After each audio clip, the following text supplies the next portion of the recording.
Bismillahirrahmanirrahim.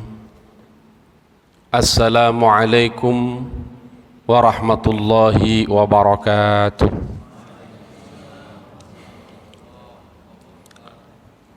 Alhamdulillah, alhamdulillahi kama yanbaghi lah.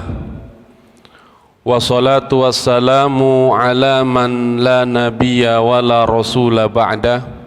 La hawla wa la quwwata illa billah. Subhanaka la ilma lana illa ma 'allamtana innaka antal alimul hakim wa tub 'alaina innaka antat tawwabur rahim ya dzal jalali wal ikram. Rabbi shrah li sadri wa yassir li amri wahlul 'uqdatam min lisani yafqahu qawli wa ba'du. Hadratal mukarramin wal muhtaramin, hadratal mukarramat wal muhtaramat, para jamaah, para tamu-tamu Allah Subhanahu wa ta'ala di Masjid Raya JGC, yang mudah-mudahan kita semua yang hadir di bulan Sya'ban ini dalam rangka menuntut ilmu senantiasa memperoleh bimbingan Allah Subhanahu wa ta'ala.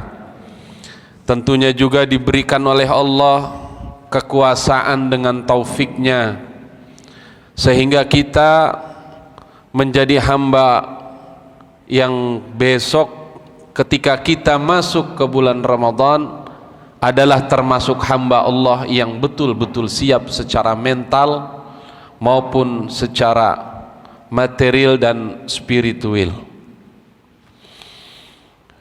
Sebelumnya saya mohon maaf atas keterlambatan Bapak Ibu sekalian, walaupun jarak saya dekat, kebetulan tadi ada urusan keluarga sedikit ya yang harus dibicarakan, sehingga saya mohon maaf atas keterlambatan. Baik, hadirin sekalian, bapak-bapak, ibu-ibu yang dimuliakan Allah Subhanahu wa ta'ala, kita tema pada pagi hari ini adalah targhib Ramadan, yakni mempersiapkan diri kita serta memahami tentang apa itu persiapan memasuki bulan Ramadan, serta bagaimana mestinya dengan ilmu kita memasuki bulan Ramadan.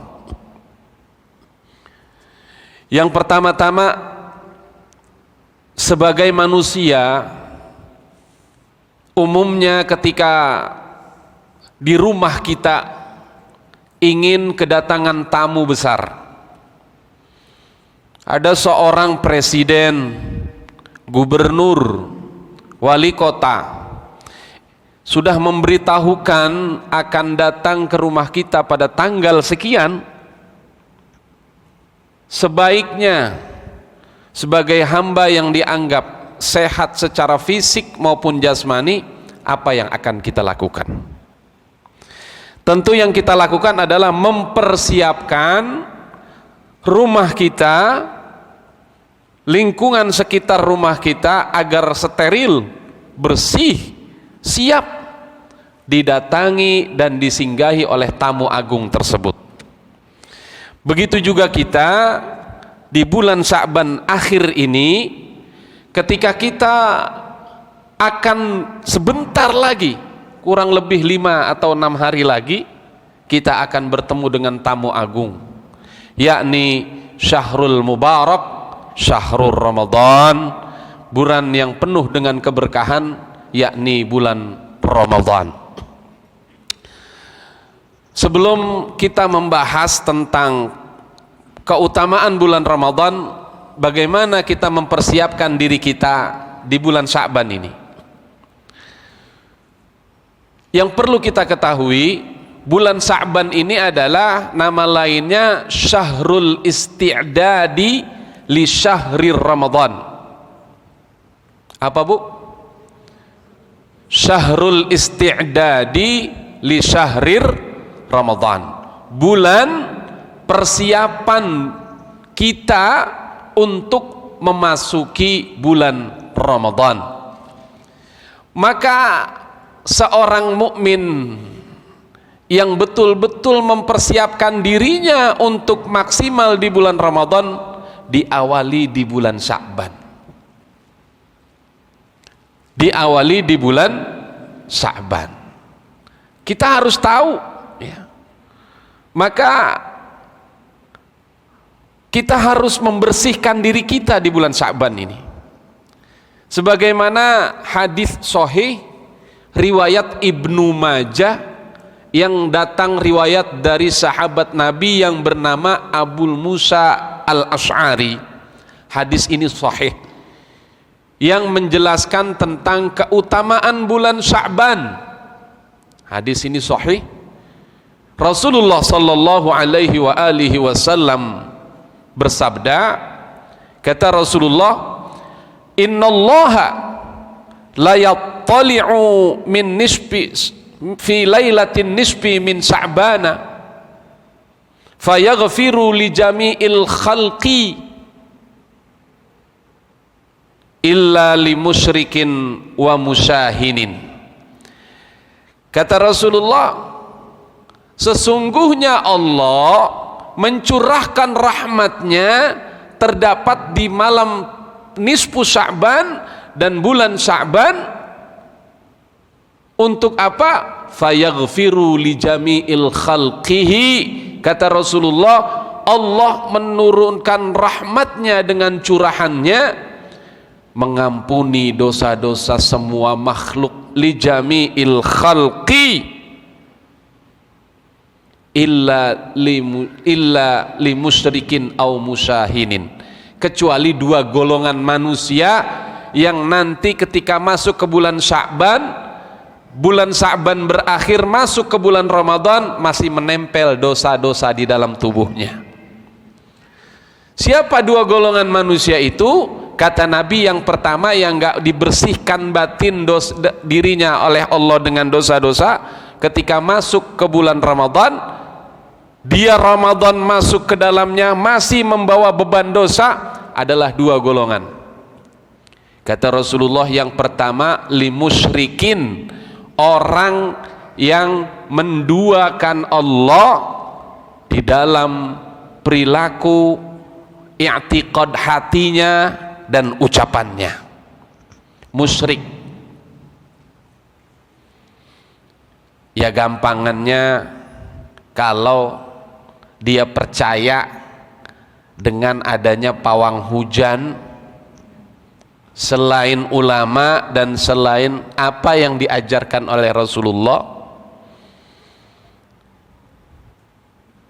Kayak kemarin tuh, saya lupa tempatnya di mana, ya mungkin ada yang ingat ya. Masya Allah ya.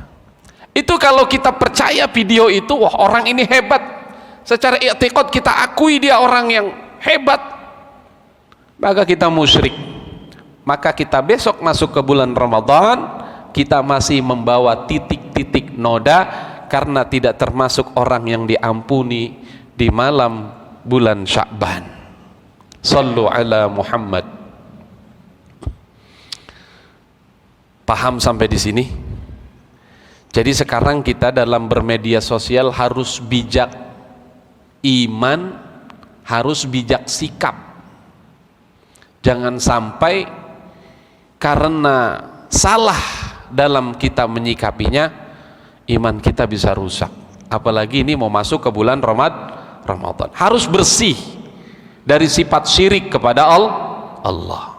Kemudian yang kedua, kata Rasulullah, yang tidak memperoleh ampunan dosa di bulan Sya'ban ini, kata Rasulullah, adalah yang kedua, wa musyahinin, orang yang ketika masuk tanggal 1 Ramadan besok, di hatinya masih menyimpan dendam dan amarah kepada sesama mukmin. Awas, hati-hati nih, gak memperoleh ampunan dan tidak dibersihkan batinnya oleh Allah subhanahu wa ta'ala. Makanya ini sebelum bulan Ramadan masuk, kita bersihkan, Kita datangi tetangga kita, barangkali ada sikap kita yang menyebabkan tetangga kita merasa tidak nyaman kepada adik kita, kakak kita.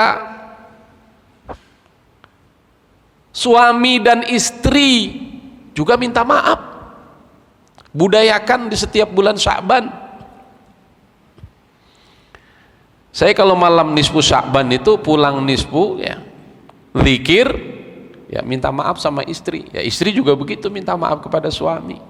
Karena orang yang paling banyak bersentuhan adalah suami dan istri kita. Ucapan, perilaku, tindak tanduk suami istri. Nih ibu-ibu minta maaf pada suami. Udah minta maaf belum? Belum. Nanti pulang taklim langsung cium tangannya. Ayah, sebentar lagi Ramadan. Kosong-kosong ya ayah. Ya. Karena ini terkait tentang begitu mulianya bulan Ramadan. Saya berharap jamaah ini setelah tahu ini dipraktekkan setiap tahun. Mudah-mudahan Allah berikan izin kepada kita untuk bertemu dengannya bulan Ramadan di setiap tahun ke depan dengan ampunan Allah Rabbul Jalil. Taib jamaah sekalian, itu yang harus kita lakukan, persiapan minta maaf. Ya. Ini jangan sampai kita masuk ke bulan Ramadan masih ada tuh sifat-sifat yang seperti itu. Jangan sampai. Karena kalau masih ada sifat seperti itu dengan tetangga, kolega kerja, teman satu kantor, ya apalagi tetangga depan rumah, barangkali kita makan duren, tengah malam tong sampah kita penuh, kita buang duren itu di tong sampah tetangga. Kata tetangga, tega-teganya duren nggak dapat, hanya baunya saja kita dikasih. Jamaah sekalian yang dimuliakan Allah, penting. Maka seorang mukmin, berapa lama sih kita boleh marah? Rasulullah itu mengatakan, karena yang namanya marah itu bagian dari sifat tabiat manusia, ada yang namanya amarah. Maka dibatasi oleh Rasulullah, orang mukmin itu kata Nabi tidak boleh marah-marahan kepada sesama kaum mukmin lebih dari 3 hari 3 malam lamanya, dibatasi oleh Rasulullah. Kecewa boleh, nggak apa-apa, orang hidup ada kecewa. Udah pesan ayah pulang nanti dari kantor beli martabak Bangka, lupa dia, marah kecewa, wajar. Tapi jangan sampai lebih dari 3 hari 3 malam. Kata Rasulullah, la yahillu li muslimin ayyahjura akhahu fawqa 3 layalin.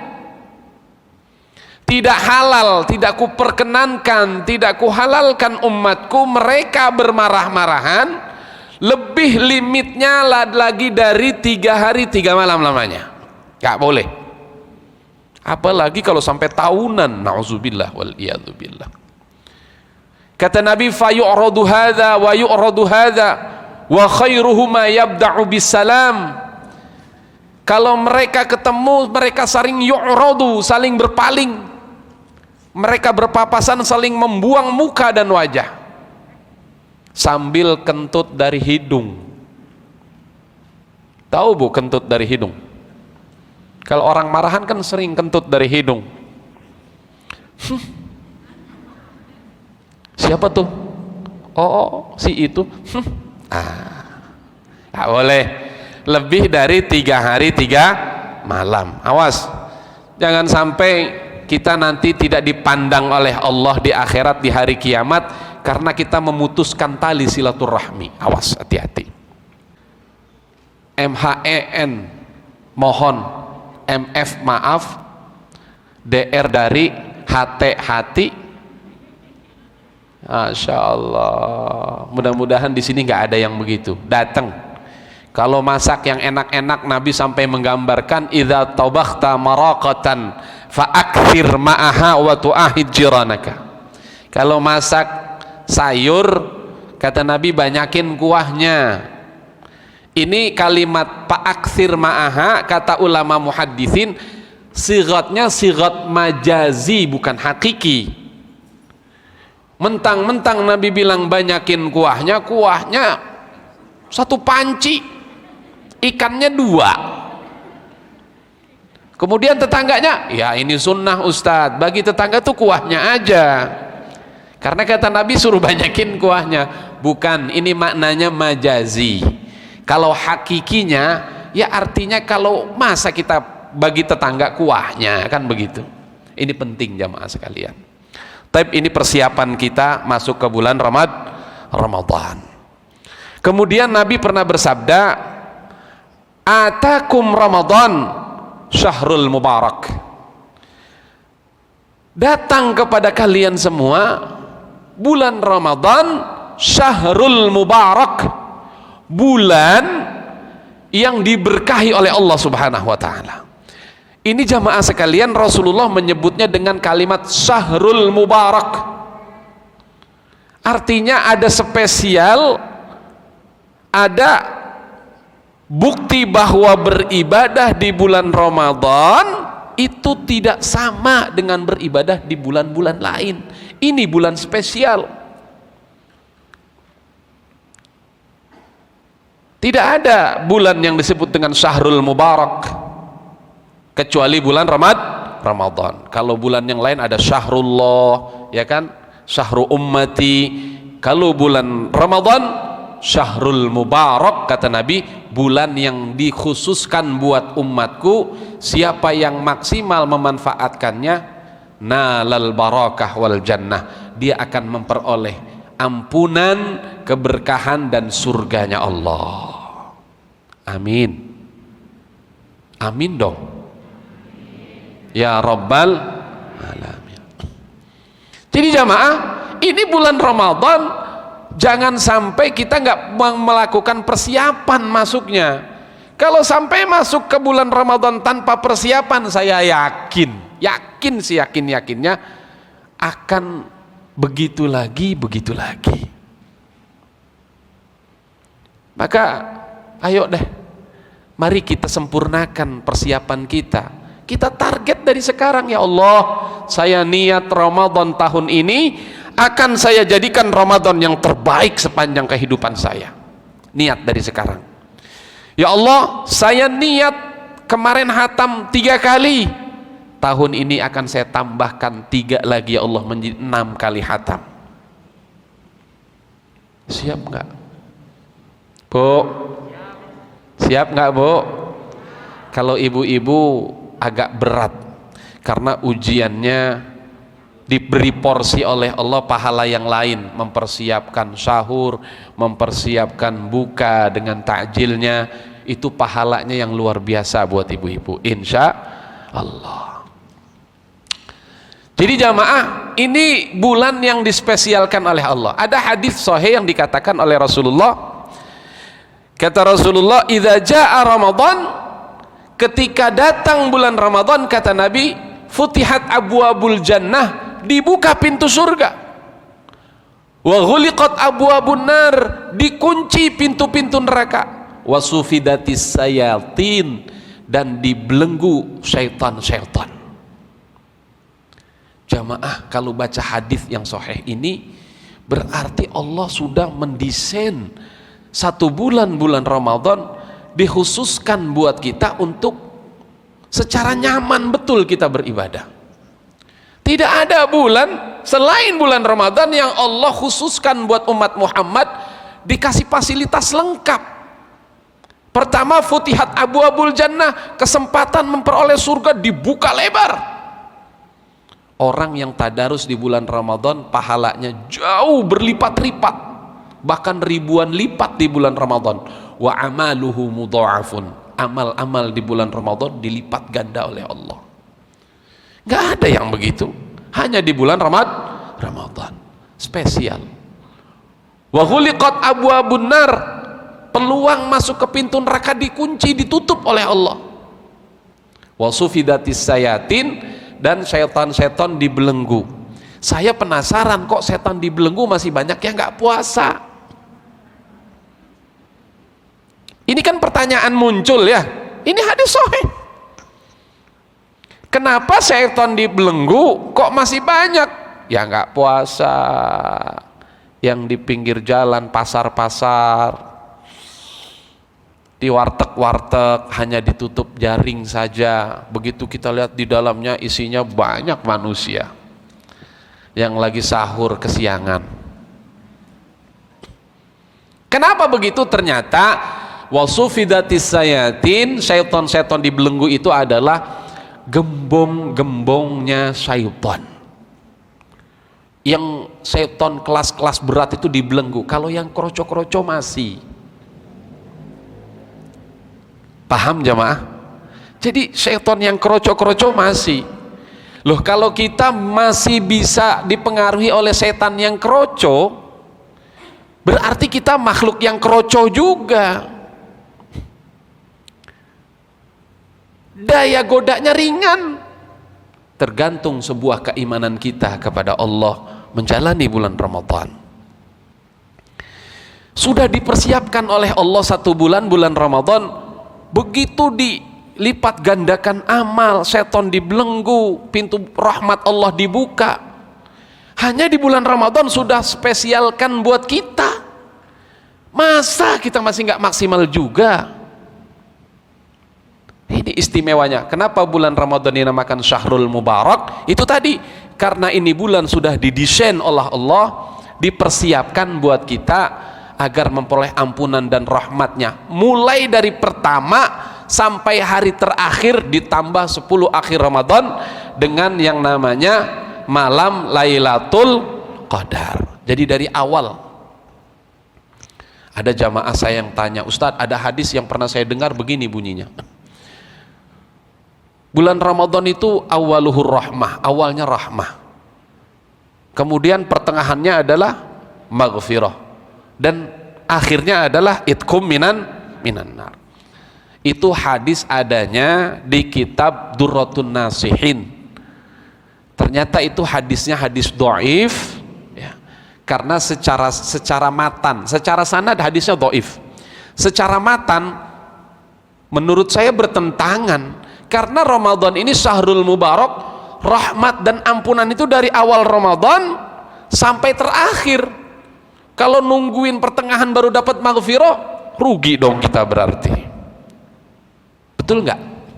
Jadi ini tolong nih para dai-dai ya, agar lebih selektif ya. Memang ada di dalam kitab Durratun Nasihin hadis. Itu hadisnya dhaif ya, dan secara matan isi dari hadis itu bertentangan dengan kandungan bulan Ramadan. Jadi jamaah sekalian yang dimuliakan Allah, sudah seperti itu ya. Sudah dikondisikan oleh Allah bulan Ramadan sebagai bulan panennya kita umat Nabi Muhammad, memperoleh habis-habisan kesempatan ridhonya Allah, rahmatnya Allah, ampunannya Allah. Sehingga ketika kita meninggalkan bulan Ramadan tahun ini nanti, kita sudah terbebas dari dosa-dosa yang Allah bersihkan selama kita memanfaatkan bulan Ramadan. Amin ya Rabbal. Itu inti dari Ramadan. Makanya jamaah, Nabi pernah mengucapkan amin di tangga mimbar khutbahnya. Ini hadis sahih, mungkin jamaah pernah dengar. Rasulullah pernah didengar oleh sahabat mengucapkan amin 3 kali. Pertama, Rasulullah naik di tangga pertama, Nabi berkata amin. Di tangga kedua Nabi berkata amin. Naik lagi kakinya ke tangga ketiga berkata amin. Selesai khutbah ditanya kepada sahabat, ya Rasulullah, sami'na taqulu amin 3 marrat. Saya dengar tadi ketika kamu naik ke mimbar kamu mengucapkan amin 3 kali. Walimada ya Rasulullah? Kenapa? Apa yang kau ucapkan dari amin tersebut? Nabi Muhammad mengatakan kepada sahabatnya, ketahuilah wahai para sahabatku, amin yang pertama aku baca mengucapkan amin dari doa malaikat Jibril terhadap kalian. Apa doa amin yang pertama kata Rasulullah? Ya Muhammad, saqiya abdun adraka abwaihi indal kibari falam yadkhulul jannah. Ya Muhammad, saqiya abdun, celakalah umatmu yang dia mendapatkan kedua orang tuanya atau salah satunya di waktu sepuh tuanya, walam yadkhulul jannah, tapi dia tidak masuk ke dalam surganya Allah Subhanahu wa ta'ala.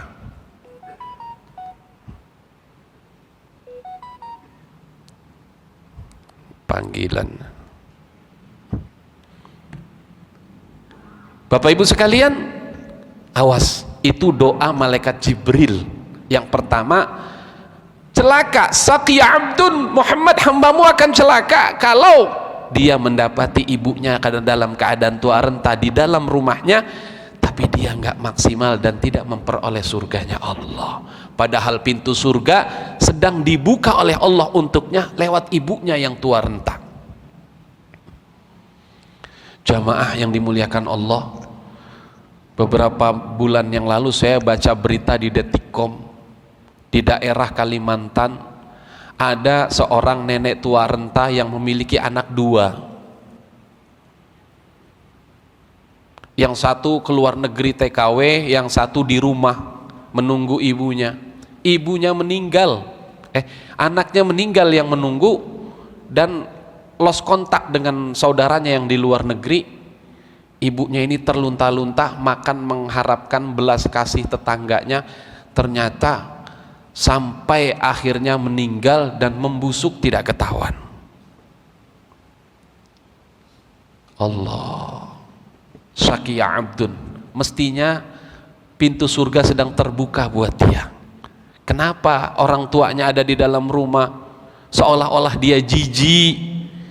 Orang tuanya dikunci di satu kamar rapat-rapat, ngasih makan seperti memberi makan hewan. Apa katanya? Bau, karena sudah pipis di situ. Padahal itu kata Rasulullah, pintu surga kata malaikat Jibril sedang dibuka lewat ibunya atau ayahnya yang sudah tua renta. Fakultu amin, kata Nabi kepada sahabatnya, saya berkata amin. Kalau doa malaikat Jibril yang aminin Rasulullah, kira-kira bagaimana? Hah? Maka kalau punya orang tua yang tua renta, gak usah terlalu diatur. Percuma ngatur orang tua karena dia dunianya sudah kembali ke anak-anak. Jangan kamu mengharap ibu kamu yang tua renta mengerti kamu. Jangan pernah mengharap begitu. Saya dinasehatkan seperti itu. Makanya saya punya ibu, ya alhamdulillah masih ada satu, ayah saya sudah meninggal. Saya sering kali bertanya itu kalimat kepada umi saya, Mi pengen makan apa? Kadang-kadang saking gak enaknya, enggak, udah gak usah. Coba deh sering-sering ngucapin kalimat, Umi pengen makan apa? Umi pengen apa? Itu saya biasakan begitu sama orang tua saya. Karena dengan kalimat itu dia bahagia. Umi mau penutupan pengajian, Umi udah punya baju berapa? Jangan udah ngasih uang bulanan dipatok lagi 250.000, seolah-olah itu udah fasilitas yang eksekutif. Masya Allah.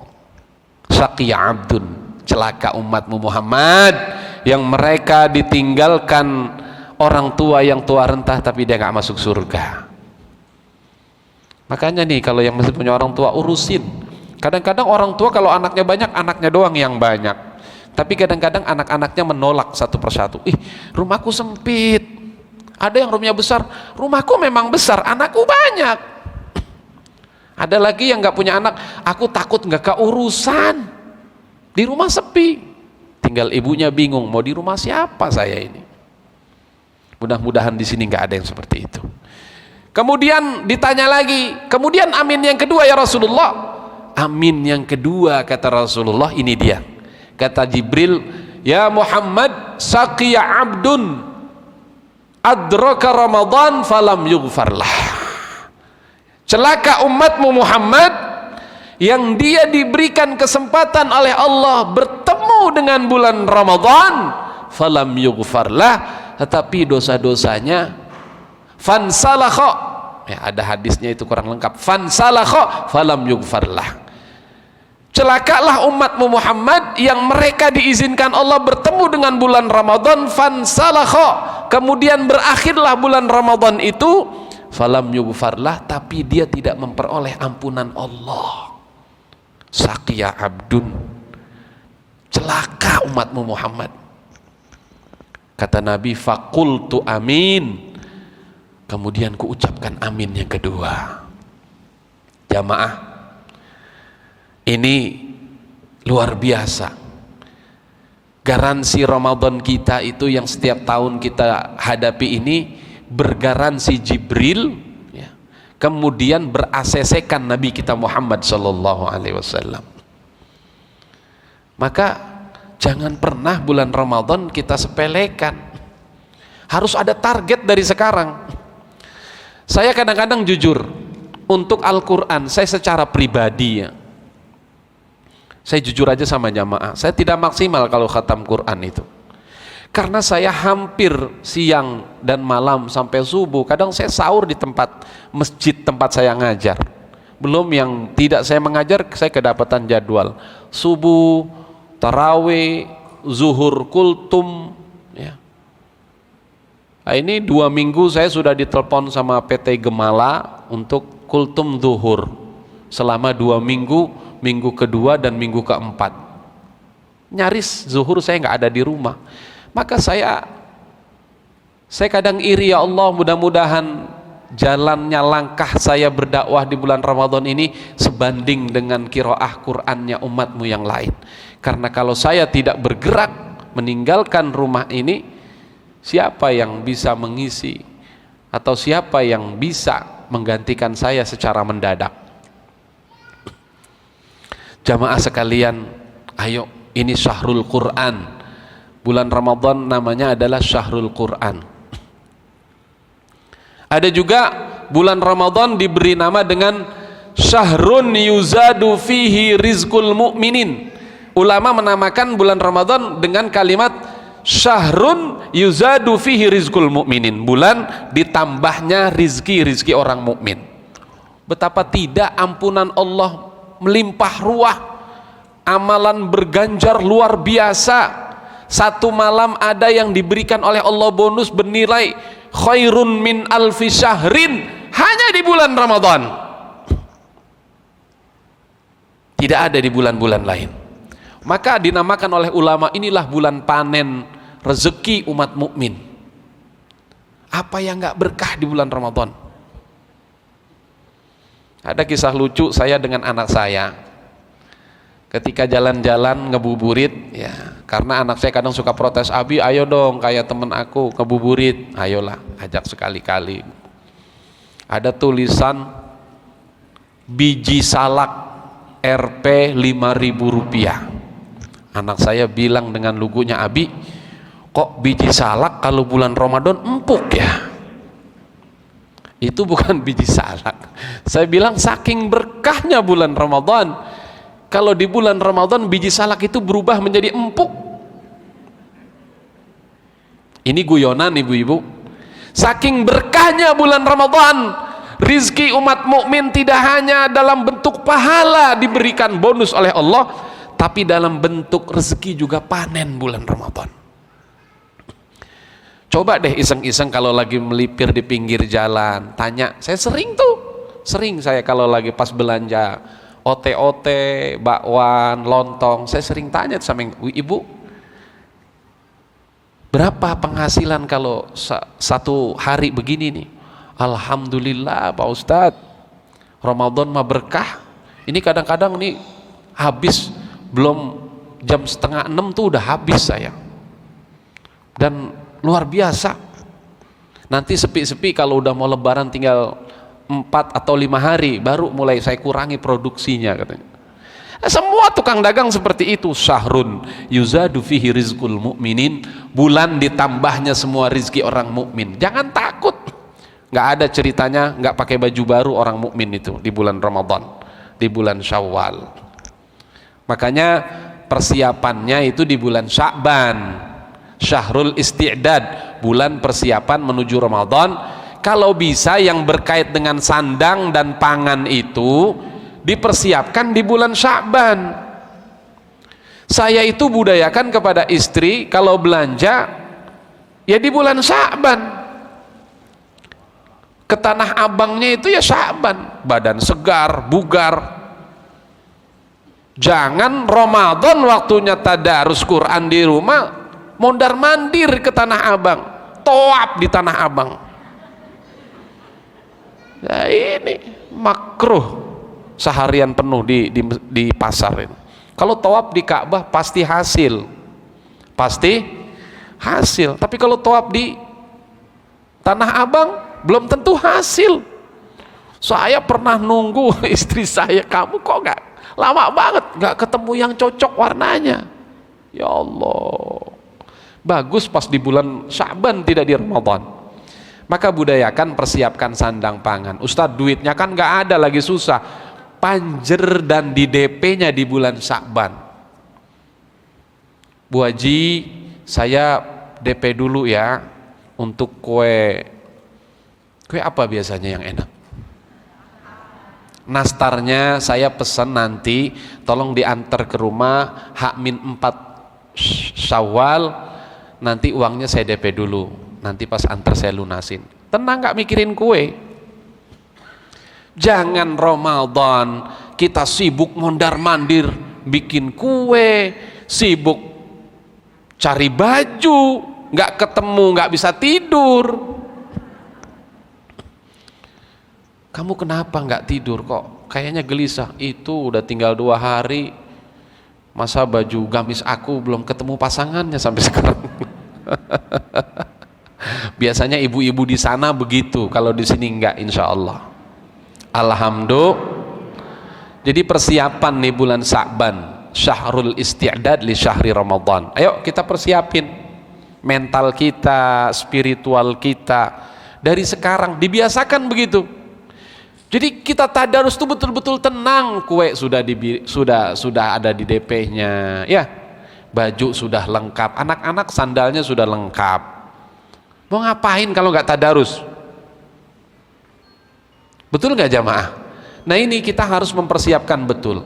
Kemudian bulan Ramadan tadi celaka, kata malaikat Jibril, umatmu yang ketika bertemu adraka Ramadan fansalakha, dia diizinkan bertemu dengan bulan Ramadan, kemudian Ramadan berakhir, dia tidak memperoleh ampunannya Allah. Biasanya yang kayak gini nih, yang Ramadannya tidur terus ya. Paling aman Ustadz tidur daripada saya melek main HP jadi ngegosip. Ya pakai standar yang paling minimal. Jamaah sekalian, kemudian kata Rasulullah, di amin yang ketiga kata Rasulullah,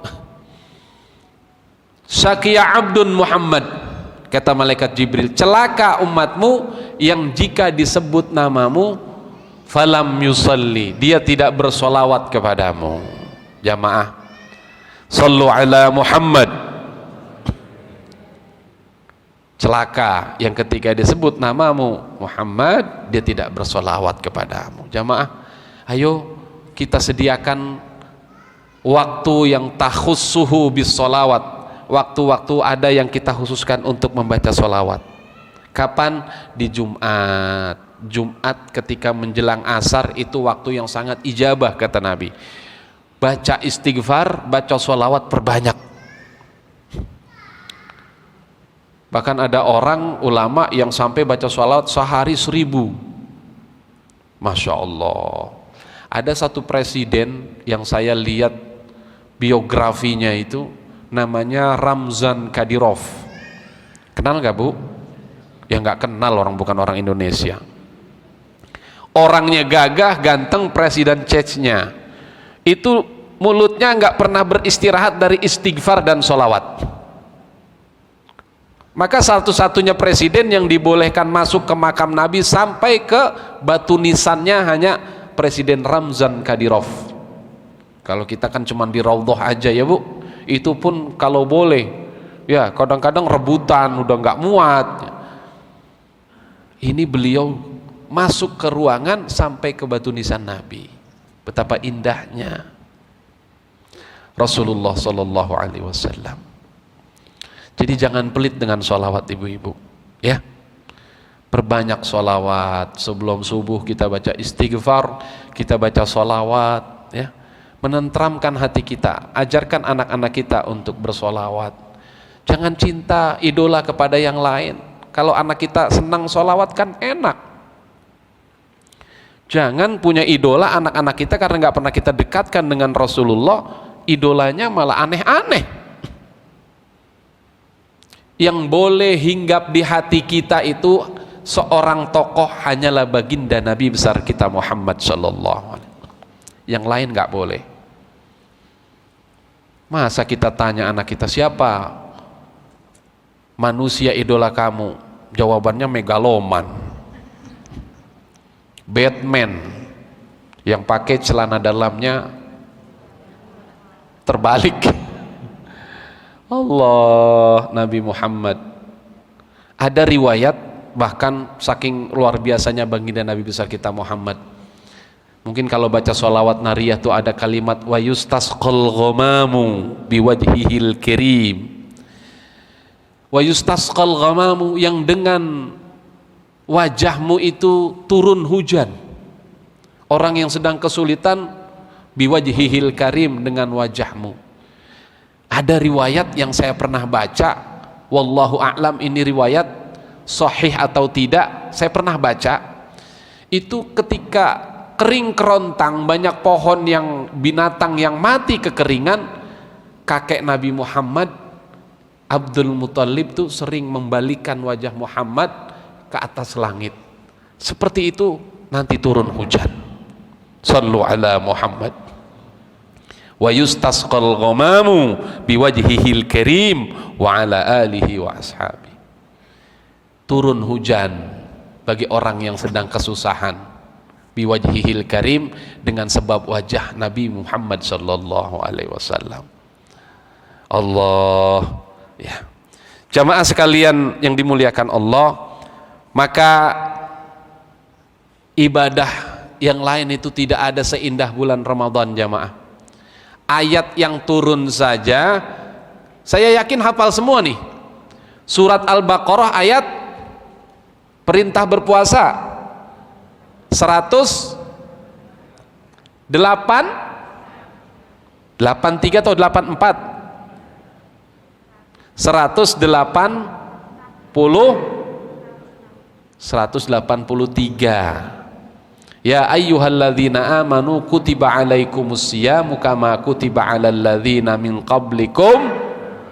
Hafal, anak TK aja hafal ini ya. Tapi pertanyaannya apakah paham kita? Taib saya jelaskan ayat ini.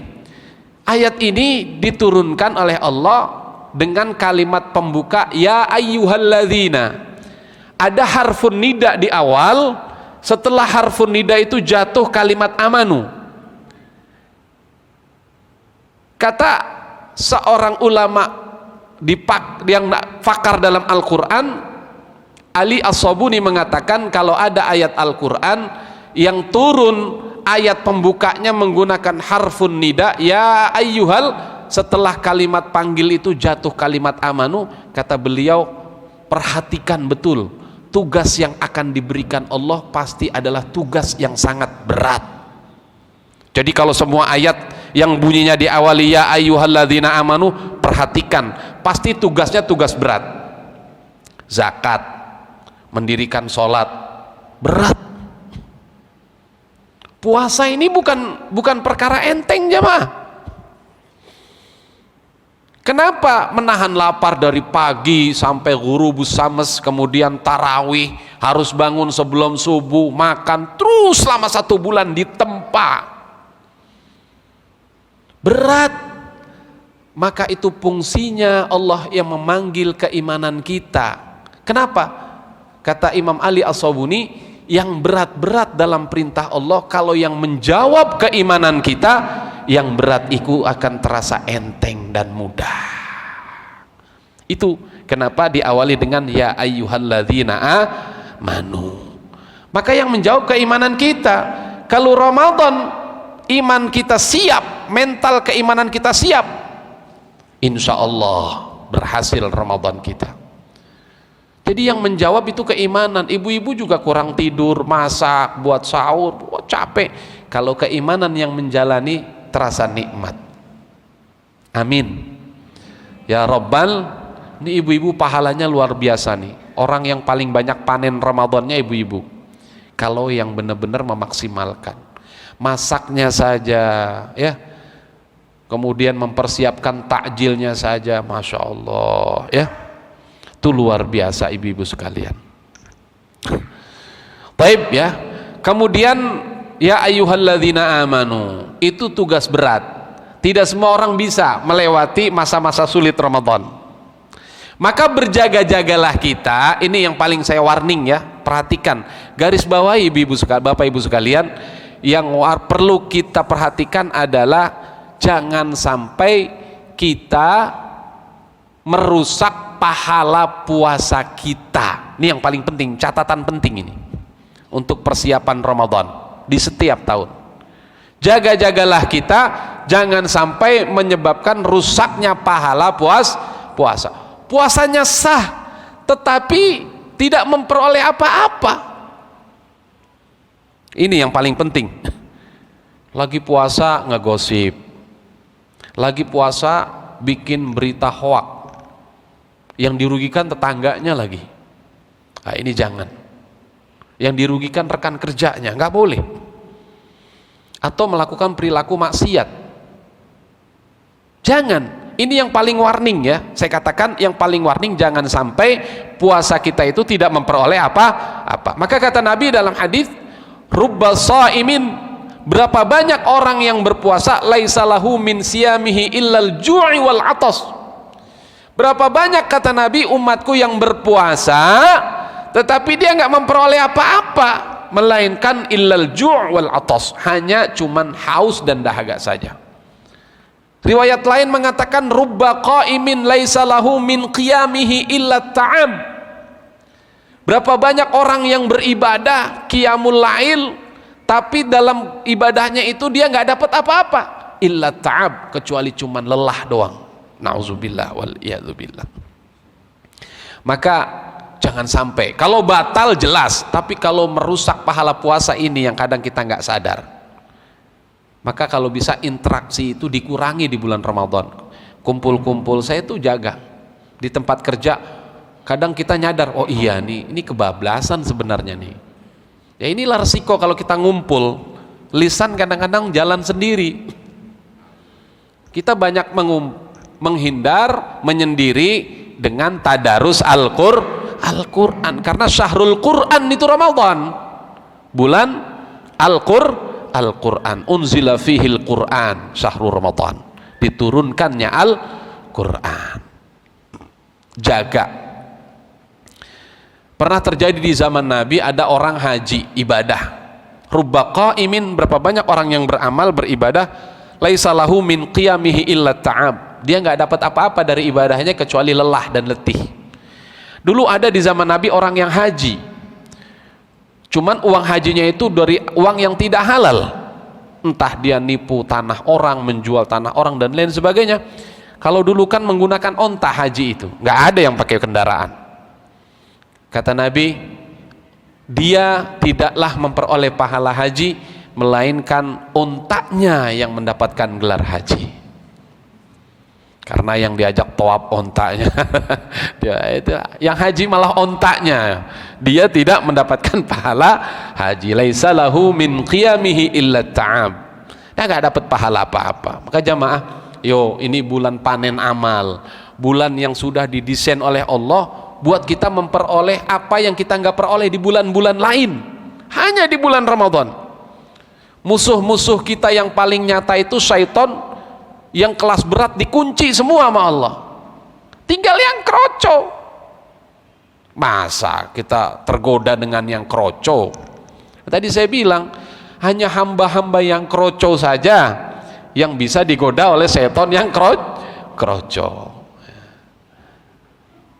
Jangan sampai jamaah sekalian yang dimuliakan Allah. Maka yuk niat dari sekarang kita persiapkan mental kita untuk apa? Berpuasa dengan sungguh-sungguh. Kalau yang membatalkan puasa pasti tahulah makan, minum, bersetubuh suami istri di siang hari.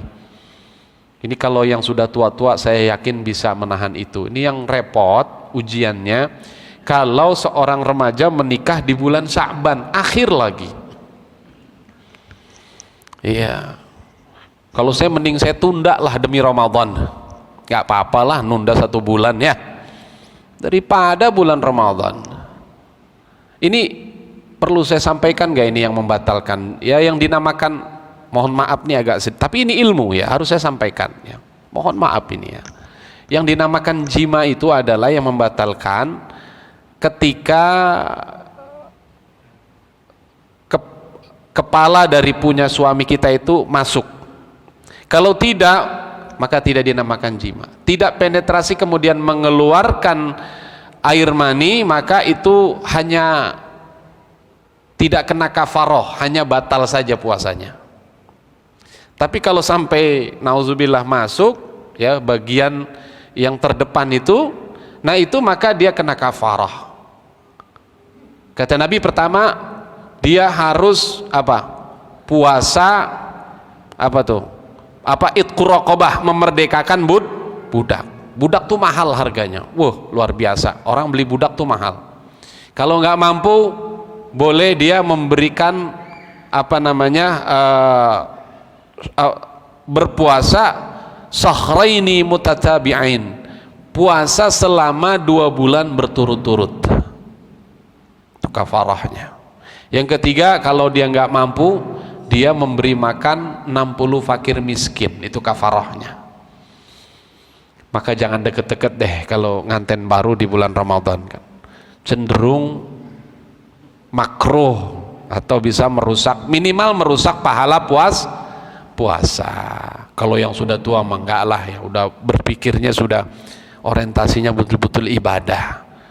Ini kita nggak ada garansi nih yang ada di sini setelah Ramadan besok berakhir kita bertemu lagi seperti ini, nggak ada garansi, termasuk saya. Bisa saja Bapak Ibu duluan, saya belakangan, atau dibalik, saya belakangan, Bapak Ibu duluan. Semuanya sudah dicatat oleh Allah Bapak Ibu sekalian, nggak usah takut ya. Maka itu yang harus kita lakukan persiapan. Jangan sampai di bulan Sya'ban ini kita zero persiapan sehingga di bulan Ramadan kita terlunta-lunta bagaikan buih di lautan, tanpa pegangan, tanpa prinsip, akhirnya nggak hatam Al-Quran. Jangankan 1. Dulu waktu di pesantren ya, pesantren memang gudangnya motivasi. Dulu saya pesantren itu berlomba-lomba hatam itu. Saya punya kawan satu kamar namanya Cak Nur Kholis. Masya Allah, itu kalau baca Quran tuh saya nggak kuat ngikutin beliau, masih hidup sekarang orangnya di Jogja. Tuh kalau baca Quran, ya Allah setiap tahun tuh di buku itu dicatat sampai 25 kali hatam. Allah, kita aja nih tidur, ya udah lelah habis taraweh segala macam tidur, dia baca Quran. Nanti kita mendusin jam 11 masih aja baca Quran sampai kadang sampai tapi masih jelas suaranya, itu sampai 25 kali baca hatam. Saya makanya termotivasi sampai sekarang kalau baca Quran tuh ingat teman saya, ya Allah dulu kawan saya begitu, masa saya itu. Jamaah sekalian ya, yuk kita persiapkan, kita niat untuk menjadikan Ramadan sekarang ini, tahun ini adalah Ramadan yang terbaik. Oke, kemarin kita terpenjara ya Bapak Ibu, kita nggak bisa terawih ya, kita nggak bisa apa